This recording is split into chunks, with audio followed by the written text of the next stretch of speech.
The topics and opinions expressed in the following show are solely those of the host and their guests and not those of W4CY Radio, its employees, or affiliates. We make no recommendations or endorsements for radio show programs, services, or products mentioned on air or on our web. No liability, explicit or implied, shall be extended to W4CY Radio or its employees or affiliates.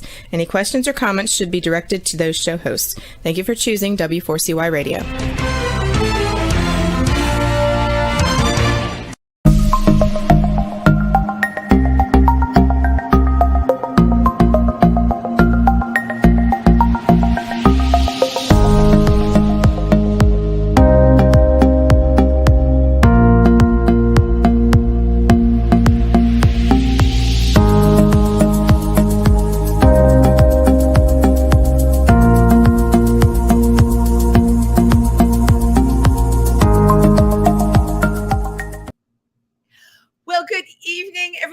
And welcome to Triversity Talk. I am your host tonight, Wendy Stewart. And what is very interesting, you're probably saying to yourself, where's the co-host? Because I usually do have a co-host. Well, you know what? Every now and then, I just like to shake it up a little bit and make it a little bit different. So I am here by my lonesome. So please support me. Show me some love tonight. So I hope everybody had a really great week. And it's good to see everybody again. I had an absolutely amazing experience I want to share with everybody. I met so many people that are involved in LGBTQ causes on Sunday. And the reason that happened is we have a boat that we do every year. It's called the CT, and they call it the Gay Party Boat. But I think what was so interesting to me is I've been going on this boat literally probably for the last 20 years. But so many of the people that I came up with are now involved in different causes and organizations helping the LGBTQ plus community. And they're out there and they're greeting every single one of those challenges with open arms. And I got to tell you, it was so much fun just to go on a boat and dance again, right? We all love doing that. A shout out here. I gave a birthday celebration on the boat to the infamous Rollerina. Many of you remember Rollerina, the fairy godmother from Studio 54.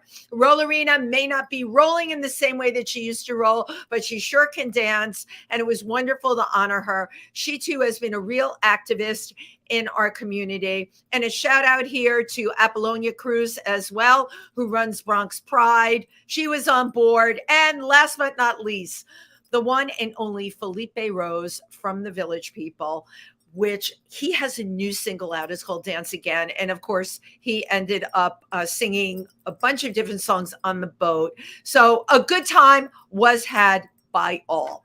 So you can tell I am on my soapbox tonight talking about people that get out there, that are the doers, that put their money where their mouth is, that say, you know, I want to help. I want to do this. I want to do that. And they are the ones that go ahead and do it. Well, tonight I have a really exceptional woman coming on the show. I met her and she has the exact same name as my maiden name. It's a little confusing when we talk to each other. As a matter of fact, when she goes to look for my email, she ends up finding herself because we have the same last name. This is the one and only Wendy Kaplan, and she is the director of Trinity Place Shelter. Their mission is to help homeless LGBTQ plus teens transition out of homeless shelters and give them support, create a home-like atmosphere and a safe space. So I'd like to welcome Wendy Kaplan. Thank you. Thank you so much, Wendy Kaplan. This is going to be so funny. This is funny. Every time I see guest starring Wendy Kaplan, it completely confuses me because, you know, for people that don't know, my theatrical or my name that's always been my professional name, right, is Wendy Stewart. My married name is Wendy Kaplan. Then I meet another Wendy Kaplan, and it's just, and you don't spell it with a C either. It's with a K. Yeah, no, it's an honor to share my name with you, to have a common name. So, well, I would like to give a little backstory to anybody that's listening, how Wendy and I met. I am a member of an amazing philanthropic organization, the Imperial Court of New York. We're known for giving incredible evenings like Night of 1,000 Gowns, and we do wonderful shows where people perform. We have all kinds of awards and things that we do, but more than that, we raise money. We raise a lot of money, and we raise money for a lot of different organizations. So that is how I had the pleasure of meeting this Wendy Kaplan. You got an award that night. I did get an award that night. Yes. Well, tell us what the award was for. The award, it was, I am now a dame of the court. You're a dame. I am a dame of the court. Yes. A tremendous honor. In the Imperial Court of New York have been just beloved friends of Trinity Place Shelter for countless years. Their support, their fundraising, and they have helped to uplift us in countless ways over the years. So we're very grateful for that relationship. Well, and they're grateful for their relationship with you and all the organizations that, that they work with. And as you know, it's all about all of us working together to, help change things in the world. And when I went on the Trinity Place website, I think what was the most daunting to me was 40% of homeless youth are LGBTQ plus youth. Wow. Yes. That's a huge number. It's an astonishing number. It's a devastating number. Devastating number. And, when you consider like the entire unaccompanied youth who are homeless, think of it as a pie chart, right? Like as a pie. And that almost over 40%, right? When you consider less than 10% of the population identifies as LGBTQ, it's deeply disproportional, right? Right. Well, that is very well put, deeply disproportional. It was interesting to me when I was reading, the history of Trinity Place, which I want you to talk about how it came about, because that alone was impressive. But that in so many cases, it's got to do with homes and their religious beliefs that are casting out their own children, which is really unbelievable.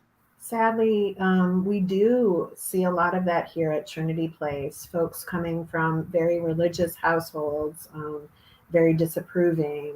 Yeah. Right.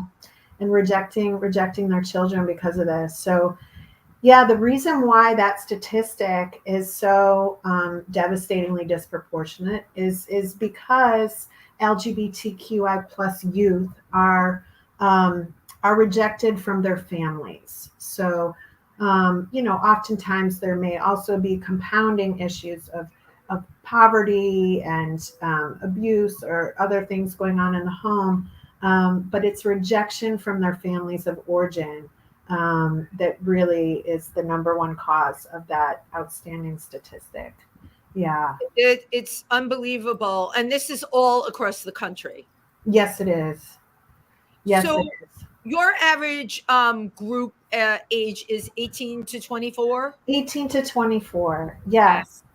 And that's really exceptional, Wendy, because a lot of youth shelters only take folks up to 21.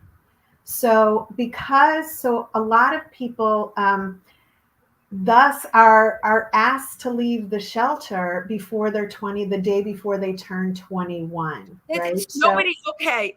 That's like, for the most part, all right. And by the way, I read what Trinity Place does with their support systems. Amazing. But let's just take a regular shelter. All right. Mm-hmm. A kid that may even be in there with their family, right? Right. They're not being really prepped for anything. They go to school, I guess, right? Right. How can you cut a kid free at that age certainly in this society with no resources? Right. No way to get a living? Yeah. Yeah. I think, it's really, so when you're talking about the young people who come to Trinity Place, we have structured our program in such a way to really disrupt the cycle of homelessness. It's been tailored strategically over the years to do just that. And there's a lot of very unique features about Trinity Place that allow us to do that. So one is that we do take young people over the age of 21, right? So these young people aren't just now back out on the streets. Right. Two is the amount of time that residents can stay at Trinity Place. So most youth shelters, folks can only stay for 30 to 90 days. So that really means that these young people are just cycling off and on the street. Right. Right. So there's no disruption to that cycle. So at Trinity Place, folks can stay up to 18 months. So that is, wow. It's a meaningful amount of time to put a lot of supports in place, to put housing applications in place, to get a job, go back to school, whatever is the individual goals for that young person. We help them work towards their individual goals, all the while they're saving for housing, working towards housing, whether that's through supportive housing or housing vouchers, or just saving enough money if they price themselves out of supportive housing and housing vouchers to then exit Trinity Place successfully. Right. And that's creating stability in people's lives hereafter. It's something that I think a lot of people don't think about. In New York, we talk about, and you hear it all the time, as I do, the homeless, quote unquote, the homeless situation, right? Yeah. And as we know, I do want to talk to you about how the pandemic affected Trinity Place. Yeah. You know, there's so many people that ended up on the streets during the pandemic and ended up sick on the streets during the pandemic. Yeah. But you see, I mean, I've seen, you know, teenagers that have left wherever they were before. They're living on the streets. Now there's really no support. I don't even know what's going on out there. You would probably know better than I. But ironically enough, you were coming on the show tonight, and I was working in the fashion center, the garment center today. And I was leaving a client, and I passed this couple on the stoop. They couldn't have been any older than 18. And the two of them were shooting up. And, you know, I looked at them, right? And they were falling into each other. And I thought to myself, those are somebody's kids. Somebody had those children. I mean, and here's this situation, and they're on the street, sitting on a stoop, like just discards of society. Yeah. Yeah. Just stripped of humanity, and that is really how much of our culture thinks of homeless people, right? We have so many stereotypes and so many ideas of what homeless people are, and there certainly aren't the supports in place to deal with young people who are facing so much trauma in the home.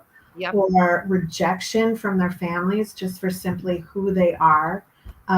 So that's the results, you know. They end up on the streets. I mean, yeah. When I thought of those two kids, and I think of the amazing work you do, there should be like every state should have, like, in counties, following a formula like what you have. I was so impressed by everything I read. They should have a structure like yours. It's a very unique blueprint, Wendy. It's we were started. I can talk about some of the founding of Trinity Place. So we were started by activists. Right. So Trinity Place. It was the middle of the winter. I believe it was 2004, 2006. I hope I'm getting this right. Aughts. We call that the early aughts. Early aughts. Early aughts. No. I'm late enough that I can't be expected to remember the numbers. It was a particularly cold winter. And so there was a call out from the city for people to have like structures that had a lot of space in the night. So a lot of churches, synagogues, you think of buildings and spaces that are empty at night but have like large halls. So there was a call out from the city for support. And so Trinity Lutheran Church of Manhattan, which is where Trinity Place Shelter is housed, answered that call. And from there, it was at the time the intern to the pastor, Chris Volgman, who said, we can do this and we should do this. And we should do this. So there is, okay, that human being had a moral responsibility. Yes. And so they piloted the program, basically. It was a passion project and it was so successful. And the church decided this is something we should do. It was the belief of the pastor of the church, who is still the founding executive director of Trinity Place Shelter, Pastor Heidi Newmark, who believed that the church, as you noted, has just propagated so much hate. And so that she felt it was incumbent upon the church to be part of the healing. So those are some of the tenets on which Trinity Place Shelters was founded. We're non-denominational. We're our own separate 501c3 who rent space from the church. But we are housed still in the basement of Trinity Lutheran Church of Manhattan. And it was initially the work of many dedicated activists who brought Trinity Place Shelter to life. It's evolved over the years to what it is today. Yeah. You've all done such an amazing job. It's interesting because I've had on the show pastors from Episcopal churches, and I think someone else from a Lutheran church. And those actual churches, by the way, are getting more involved in doing this. And it's great. Okay. Because, right, it's great. It's important, and they're attracting the youth. All right. They're attracting people, even in our own LGBTQ plus community, friends of mine who are now very much involved with the Episcopal Church because of what it does. And I just think it's such a great idea and very much needed right now in our society. We can't have polarization, the fire and brimstone attitude from a whole other time. As human beings, we really have to look at the situation and see what's happening, to our kids in the LGBTQ plus community. We have to. And, it's interesting, even though we do have a separation of church and shelter, as I say, but some young people come to this space and it's actually very meaningful to them that it's in a church, because they grew up with religion. They feel themselves very connected spiritually. So for a lot of people, in some ways coming from religious trauma, this can be its own kind of healing. We've even had a couple of people just connect on their own, decide to do this with the pastor, want to be baptized. Some of our trans clients want to be baptized with their true name and their true identity. That's amazing. Right. Yeah. So that's something that the church here has done. Pastor Heidi Newmark has done. And that is something I would have never even thought about, right? That there is comfort, okay, in religion. There is comfort in spirituality. Yes. For so many people, it's such an enormous source of strength, just in the same way that for so many people, it's been a source of shame, used to shame and punish and fear, right? And to judge. But the other side of that coin is that it's a source of power and strength, and for people to be able to reclaim that. So that's been a beautiful story for some people who have that connection, who lived here. Yeah. I'm sure maybe that doesn't always work for everybody, right? Because everyone's different. But on a broader scale, from everything that I know, you provide a home atmosphere. And, unless you've lived on the streets, it's something someone like me will read about, or I have actually known people that have. But what a harsh, awful existence.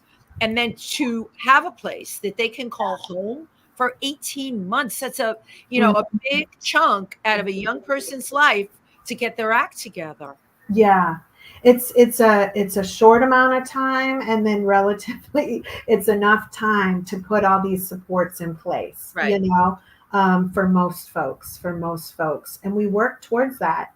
Also very unique about Trinity is that we're staffed almost exclusively by social workers, staff with master's degrees. So they have the professional skill set and the training, the trauma-informed care, right? To be able to work with folks and be part of the healing, to make this space a nourishing place, a healing space.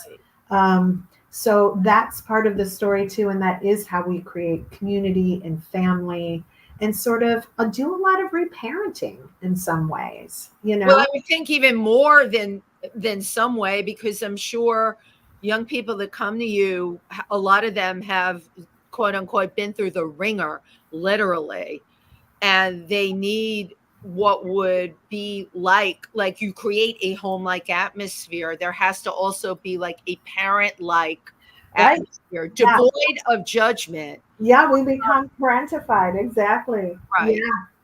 Yeah. The support of a positive parent would have done. And redoing it. So, doing it differently. There's not the yelling. Instead, we're celebrating people for who they are, coming to them with respect and valuing them,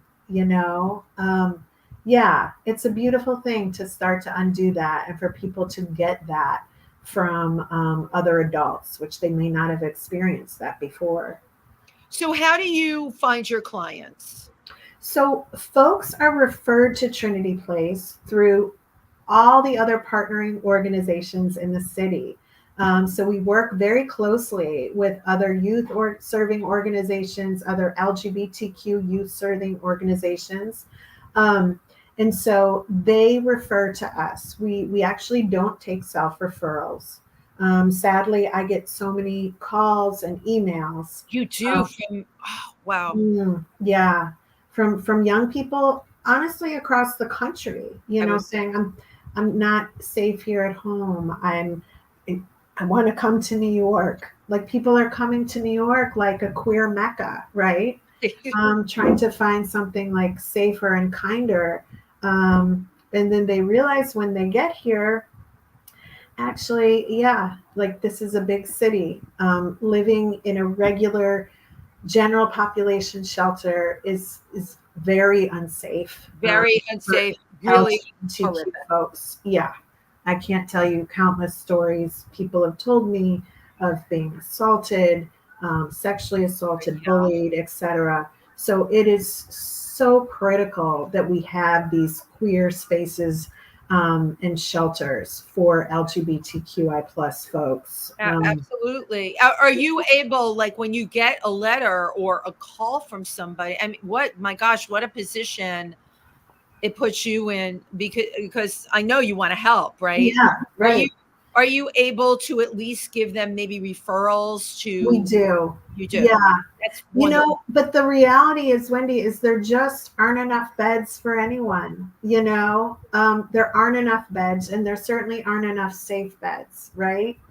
The policy is very behind what the reality and what the need is. The reality is certainly in New York, they're putting up these expensive towers all over. So yeah, that's affordable housing with homeless or trying to help people or any of those things. The minute there's any, and originally, and you probably remember this, when they started this development, and a lot of it started, I think, under Mayor Bloomberg, and it's certainly in the last 5 years, it's ridiculous how it's blossomed.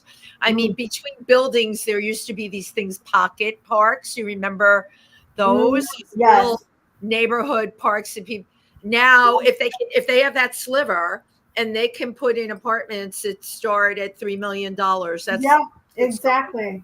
in there. But initially, part of the tax break was supposed to be, and I'm sure you heard this, that they were supposed to not only build affordable housing, but other kinds of housing. What happened to that plan? There just aren't enough. There have been some inroads made in terms of there's been a lot of supportive housing put in place under the Biden administration. Now there's actually a new initiative with emergency housing vouchers. The problem is along the way. There's so much discrimination. Landlords, brokers, right, don't want to rent to folks. There's like the system is broken. Well, yeah. So you might have the voucher, but actually connecting to that housing, there's no mechanism in place for that. And right. And how you're telling me they've come up with these vouchers under the Biden administration.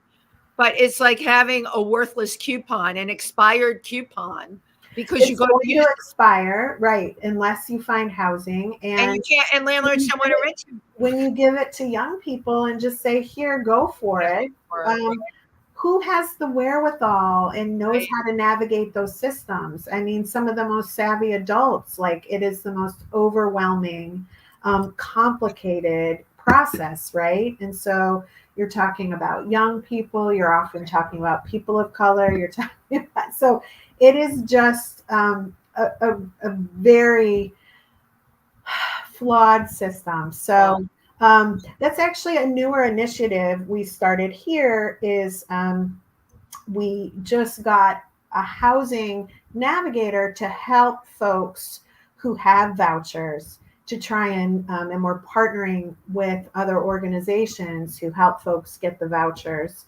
to try and help them navigate and work with brokers, send out emails, going to visit apartments, what's the language you use to talk about it, keeping up with all that needs to be kept up. So that's a new initiative that we are just getting off the ground, actually. Housing Navigator. That's incredible. And as we're talking, I'm seeing what was a great big gap, right? You have to have somebody that I mean, we need, 5 times, 10 times as many people as we have, but we're going to work with what we've got for now. And yeah, there's a lot of work to do. How do you have such, to do what you do, you have to have a positive attitude. Yes. But how do you keep that going with what you see? Okay, Wendy, this is a really great question because it's something I think about because I do have to be very mindful of my energy because I'm also working directly with residents, doing that clinical work and one-on-one work and group work, and I'm also working at a director's level and working with funders and donors, program development, etc.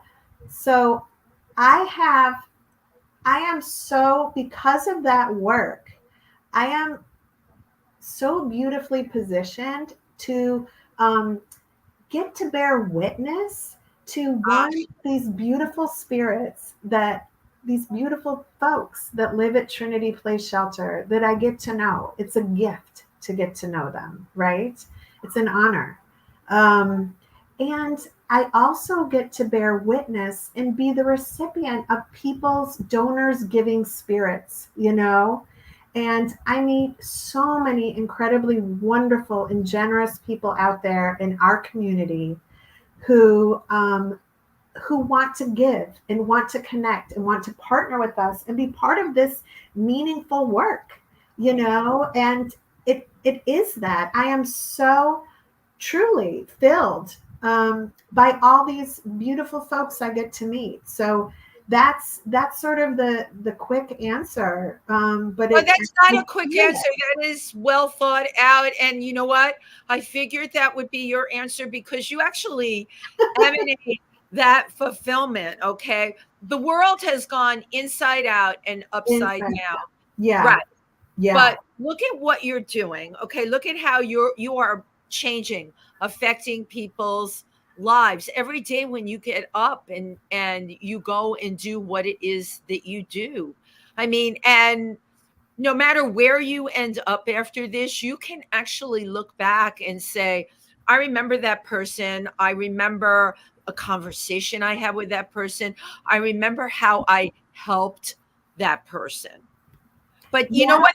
The ability to do that, well, I think what's so interesting to me, obviously, I'm on the same side of the fence that you're on. And I just assume like other people can see that and they'll want to jump in and make a difference. My whole reason for wanting to become part of the Imperial Court, I always had these delusions of grandeur that I was going to be Angelina Jolie, right? I've been modeling and acting since I'm 20, and I never, of course, even hit close to that level. But I always imagined I would look at people that could do incredible philanthropy. And I thought, oh, that's what I'm going to do.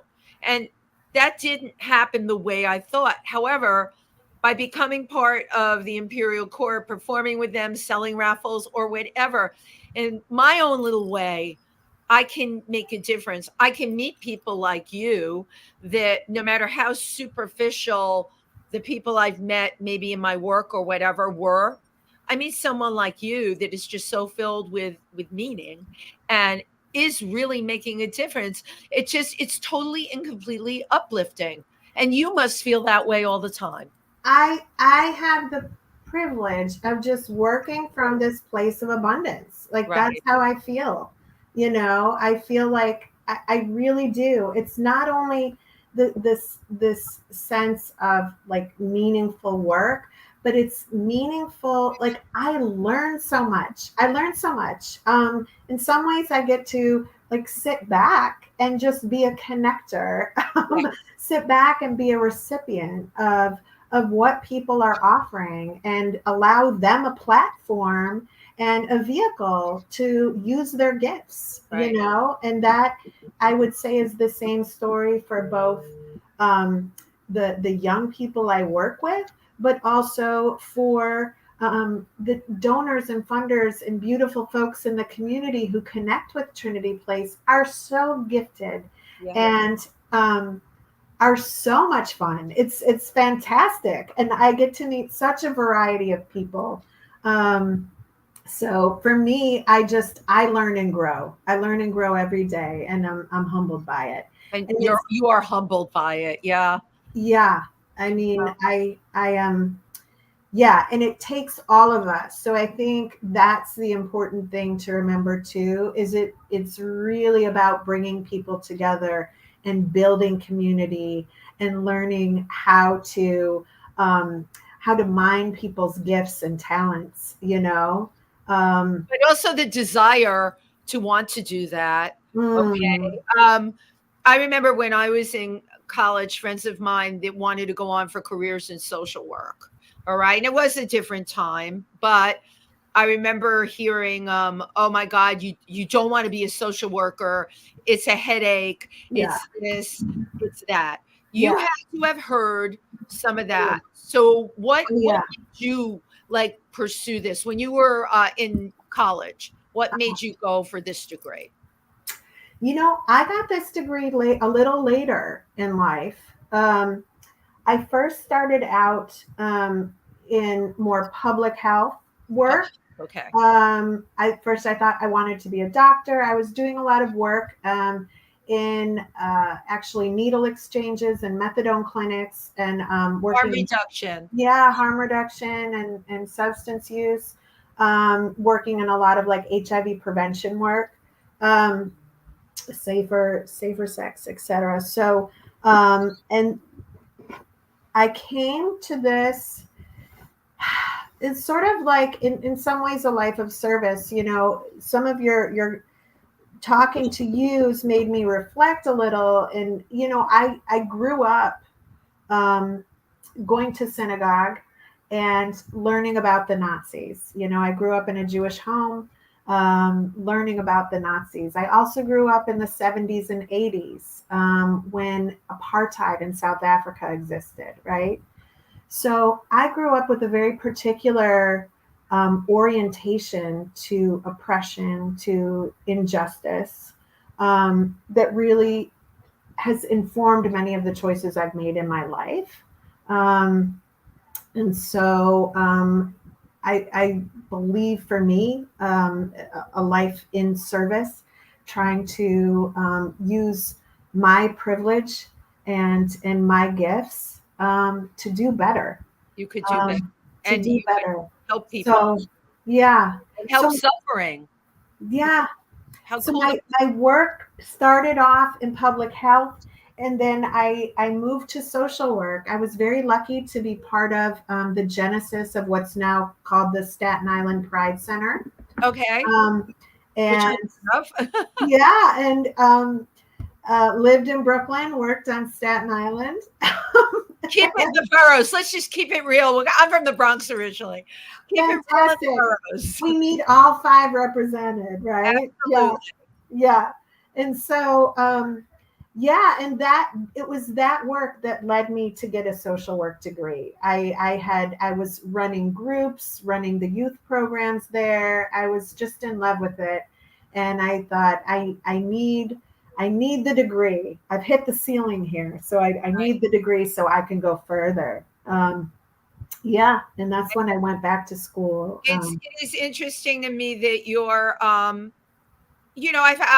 half Jewish, and not the right half, by the way. But my mother, who was Protestant, I was raised with stories about the Nazis. Mm-hmm. And, my mother was very adamant right here in New York when in Yorkville, the area that I'm in.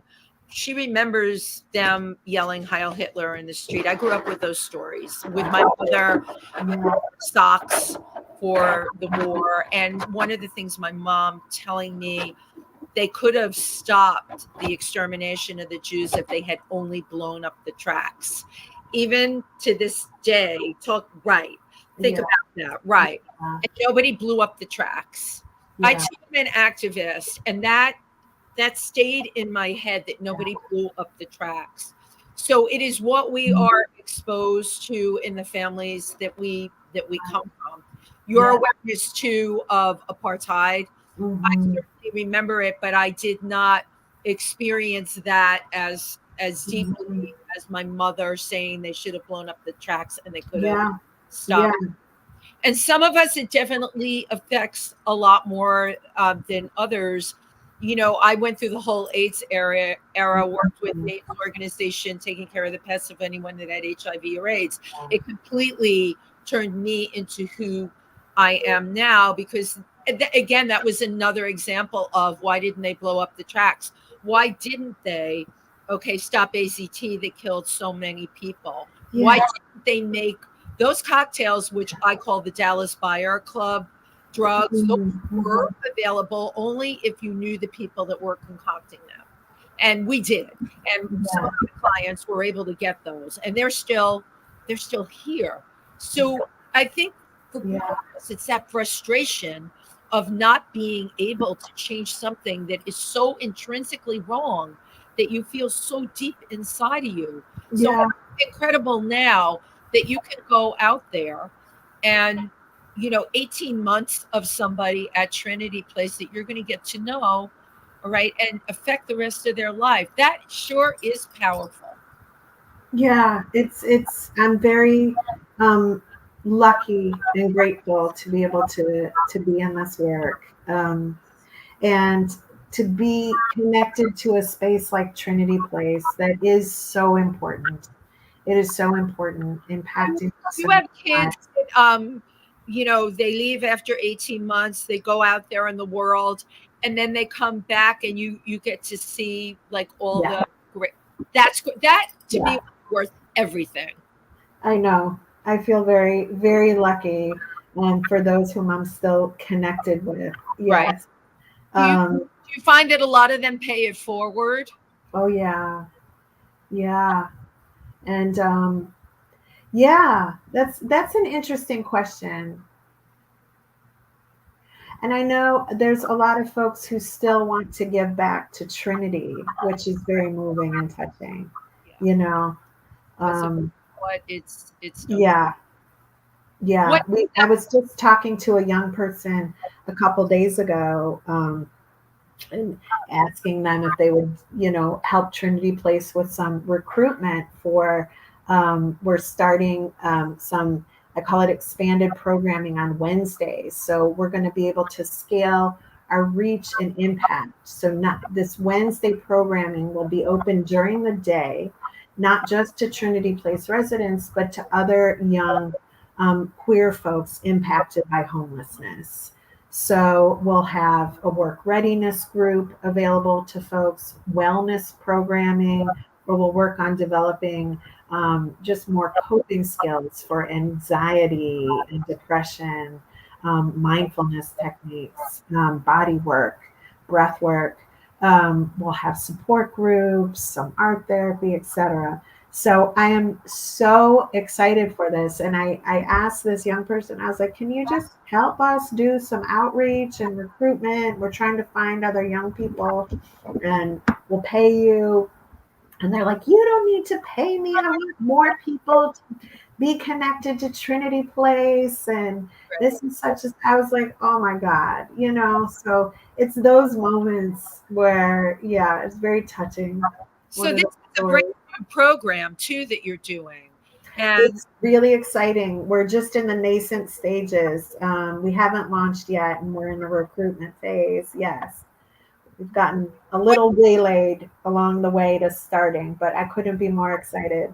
What made you decide to put in, this is an outreach program, and I'm assuming into the community or even beyond your immediate community? Yes. This was born out of really the pandemic in some ways. So the pandemic, we stayed open. Normally, Trinity Place Shelter is open from the early evening and folks exit the next morning. And so during the pandemic, and it's really just a funding issue, is our hours of operation. The space that we're situated in is also like a veritable community center for so many different groups and progressive groups and programming, et cetera. So it's a shared space. So during the pandemic, however, we had to start running 24/7. So we nearly doubled our operations, right? And all the youth drop-in spaces, everything as we know shut down.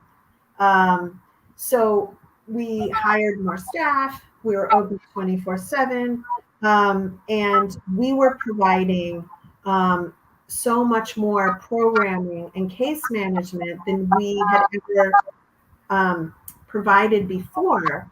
And this really allowed us to re-envision what's possible in the space.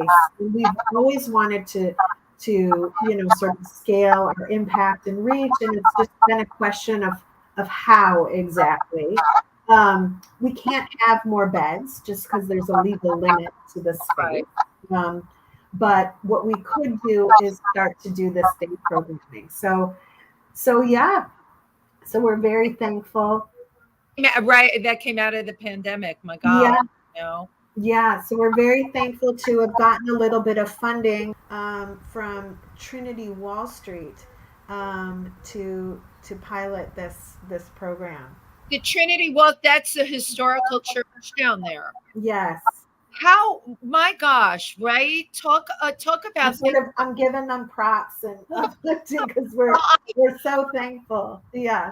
Oh, and absolutely wonderful. Really wonderful. They do incredible. They fund a lot of incredible, very progressive work. Yeah. Really impressive, really important work. So we're so thankful to partner with them in this. So going forward, right? What do you want to see for yourself as you grow as a person? Oh gosh, Wendy. You've talked to me. You met me at a airport. No, because even myself, I always think, what I want. I have to tell you that the pandemic threw me for a loop.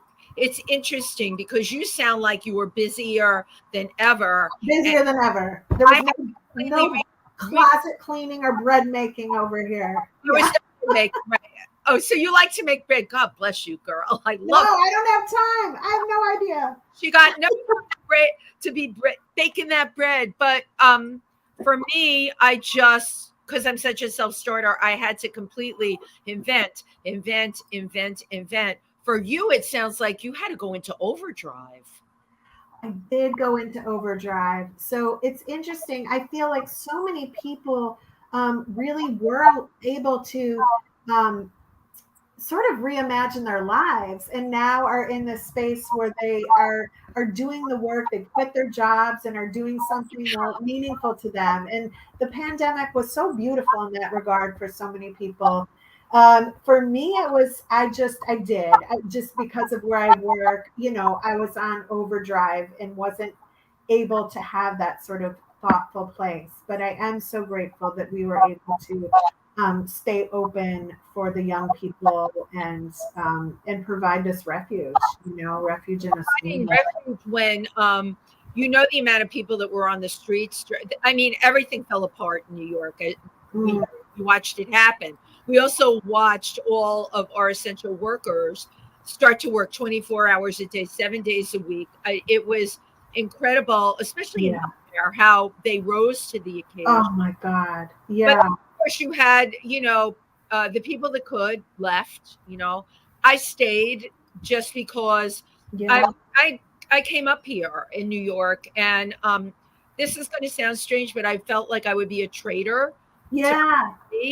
Yeah, I get that. Here all during 9/11 at a loft downtown. I collected clothes from Burlington Coat Factory to bring to the firemen and the police department. Because as a New Yorker, I know you just want to spring into action. You want to have that sense. Right, you have that sense. And that's another example of being at Trinity Place. I can't tell you, I was the recipient of so many giving hearts during that time. People wanted to do grocery shopping for us.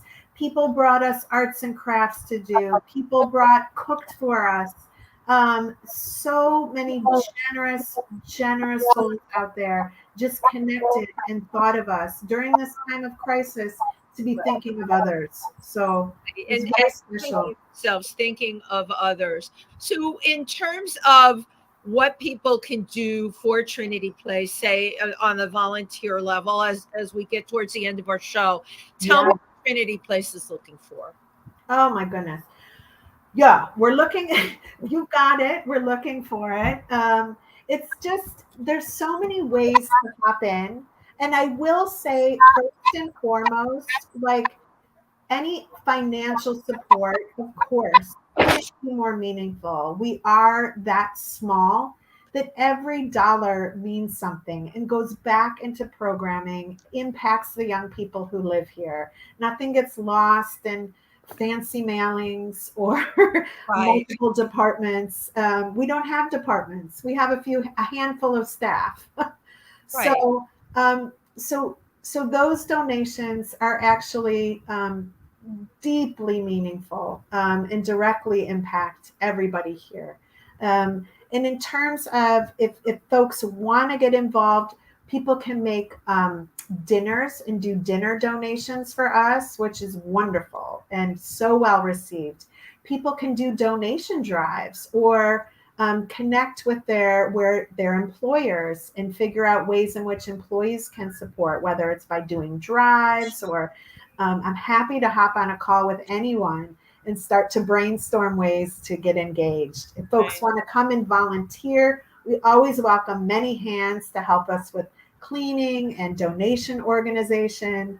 So I encourage folks to reach out, and I would love to have a conversation about how people can use their gifts to support Trinity Place. Yeah, because I think when people are aware of what's going on and the incredible work that you do, they're going to want to go out there and, offer their help. Absolutely. Well, this has just been so terrific. I want to just thank you for everything that you are that you're doing. Thank you, Wendy. You're a gift to LGBTQ plus youth, but also a gift to society. And we certainly, at this point, we need more people that are going to become aware. And to me, New York has fallen apart. I really feel that way. But Yeah. I am like you. I'm the optimist. My glass will always be half full. Oh, beautiful. Right, because that's who I am. And I wanted to have you on. I wanted to get out there the beautiful work that they're doing at Trinity Place, but also to let people know that Trinity Place, it's just a small speck in the cosmos of the United States of America, where the LGBTQ plus youth are, many of them are suffering. And certainly, and under the last administration, so many things had happened that we're not supportive. All right. I hope they can get this housing voucher situation just together in general. It's a great idea. Yeah. At Trinity Place, you all hire, you have somebody that's going to be the go-between, the navigator. But you made me think, Wendy, how many places need a navigator? Yeah. You can't expect. The need is too great. We need more. Right. Wendy, I want to thank you for providing this platform, not just for me, but for our queer community, and giving light and voice to you and your beautiful world, and to so many folks. So thank you. Yeah, the work you do. I mean, it's all of us together in it, right? And Wendy, I always think, oh my God, I can be doing more. I wake up at 3:00 in the morning. Oh my God, there's so much more you could be doing. But thank you for coming on here. All right. And thank you. Take care. Be well. Thank you everyone for tuning in tonight. Good night. Good night.